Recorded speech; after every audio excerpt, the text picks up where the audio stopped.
You know that feeling when you're about to make a U-turn while you're driving? You get your hands kind of ready to crank the wheel, and you look to your left, and you get ready, and you kind of turn your whole body to make sure you can see where you're going as you turn your car from one direction completely into the other direction. That's kind of the scale of the turn that Peter has in our stories today. Now, if you recall last week, we left Peter having gone to the tomb and finding it empty, and he was amazed. That was where we left Easter Sunday. And we talked a little bit about how great it is to be amazed. But that's not actually the end of the story. And we pick up today where the disciples are walking along the road. And we've got Cleopas, who we've never actually heard about before, right? Nowhere in the Gospels do we hear about this person, and nobody really knows who he is. So we just guess he was a follower of Jesus. And he's with an unnamed other person who we can just guess is a friend, another disciple, another follower of Jesus. And we can sort of guess what's happening as they're walking along the road. We guess that they're talking about what the women had seen in the morning with the tomb empty and how no one could really believe that that had happened, couldn't really believe the women and what they had to say. And they decided to send Peter to double check. And Peter comes back and tells them the same thing. And they're still not really sure about this. So we imagine Cleopas and this other disciple walking along, and we can almost hear them. Now, this can't be. What they say, what the women and Peter have said, that just can't be what happened. I imagine them being skeptical, like I tend to be. Like maybe you are. And they're walking along, and there comes Jesus. But they can't recognize him. Now, if it were Jesus like he had looked a few days earlier, surely they would have somehow recognized their friend, who they'd been hanging out with for a while. But they didn't know it was him. Now, we can only speculate what's going on here because, again, we get to listen in, but we don't actually know what's going on the road. We don't know why it is they don't recognize him, but they don't. And so they're walking along, and Jesus is probing them, saying, so what you doing? And they kind of tell him what they're doing, and he said, oh, really? That's kind of interesting. Why are you doing that? What's happening? Just trying to get them to talk. And Jesus goes about doing what Jesus usually does, which is teaching. And they're still clueless. I love the disciples. They just make me feel so good. So they're still clueless, right?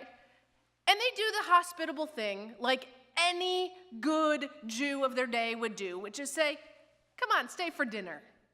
Complete stranger guy walking along the road, come stay with us for dinner. That's what you do. Like, this is not a weird thing, okay? It's a little weird for us to walk down the sidewalk and have it be kind of near dinner and take the stranger and be like, hey, come to dinner. Perfectly appropriate, acceptable, expected behavior. But it's only after Jesus breaks the bread at dinner that it dawns on them that this is Jesus. 15 verses. They are clueless. 15 verses long. Who knows how long it took them to walk 7 miles with Jesus? 15 verses. They're making polite conversation. When all of a sudden it's a U-turn, they recognize him finally. Now, Peter, He might have been the other one with Cleopas, but we don't really know that. But surely he would have heard about this encounter on the road. And by the time we skip over a few chapters of Acts and get to this encounter in the book of Acts, we have Peter and the others in jail. They wind up here, as I told the kids, because they had been talking about Jesus, which they had been told on numerous occasions not to do. Surprise U-turn. Now, kind of a little quiz here. Remember Peter. Did he stick tight and close with Jesus when he was dying? Nope. I don't know that guy. I've never seen him before. Completely pretending he didn't know Jesus. And also, come Easter morning, not believing the women. And then the story has it after Easter, after the resurrection, that Peter and all the disciples are hiding in an upper room together, scared out of their minds, and rightly so, because they're going to get arrested. Something happened, a giant U-turn in their lives that takes them out of that room where they are scared and quiet and out onto the streets, teaching and sharing the news about Jesus. A giant U-turn where they are obeying God despite the fact that they keep ending up in jail. God has done something amazing for this U-turn to have happened. A change of heart, a shift of understanding, a building of bold courage in these disciples. We don't exactly know what it was. We can't exactly tell you this happened, then this happened, then this happened, then this happened, but something happened. They had an experience that takes them out of hiding and onto the streets to share God's love known in Jesus. So it got me to wondering, what brings us out of hiding? That brings us sort of a bold courage in the face of adversity that has us making a U-turn from what we previously had been doing. Now here at UCUC, you have been making bold progress on being open and affirming. You'd been open and affirming for a while. In a couple of years, you got bold and you got this great banner and you hung it outside. It went missing. And so you got bold again and you hung a different one and it went missing. And so you said, well, okay, we're going to do another one. Hung another flag. It went missing. You did not give up. You continue to be an open and affirming presence. And finally, we figured out we're going to just install it permanently on the front sign, which I don't have a picture of, but go check it out on the front sign. It's installed there. No one can take it anymore. Making bold, courageous decisions.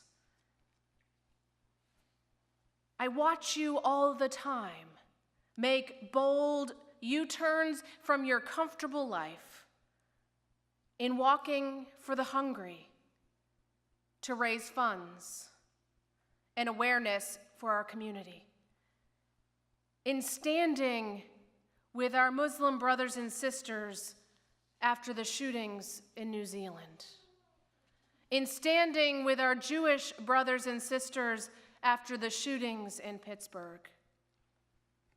I'll let you know if I hear of anything following the shooting yesterday. In tutoring refugee families, in taking a turn to spend the night at the interfaith homeless shelter. You are bold. You don't always allow your faith to be hidden inside the comfort of this space. But I wonder where God might be calling us to make surprising U-turns now. One of the things that I do, that I learned to do in seminary, is to read the neighborhood, we called it. We use the fancy word exegete, which is a special word about paying close attention to the scriptures and texts. But they say pay attention to your neighborhood. And what do you see? And I've been seeing young families in our neighborhood coming to preschool, making their way to the Mission Bay Montessori School, making their way to Spreckles. And I wonder if God is calling us to make a bold U-turn in some way. And I've seen older adults walking in our neighborhood with the help of a caregiver. And I wonder if God is calling us to make a bold U-turn in some way. And you spread a little bit further from this immediate neighborhood, and you see college students, lots and lots of them, many of whom are far from home. And I wonder if God is calling us to make a U-turn.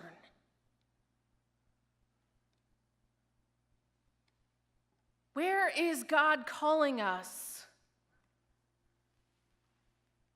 to come out of hiding? As we walk the sidewalks here and in our homes, we're not on our way to Emmaus, but we're on the way to the grocery store. And we're on our way to lunch. We're on our way to meet some friends at Outcast. How is Jesus walking beside us saying, "What you doing?"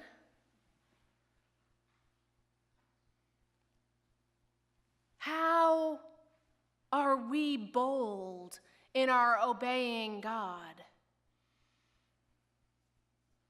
We got to think about it. We got to come out of hiding and allow God to surprise us in new directions. May it be so. Amen.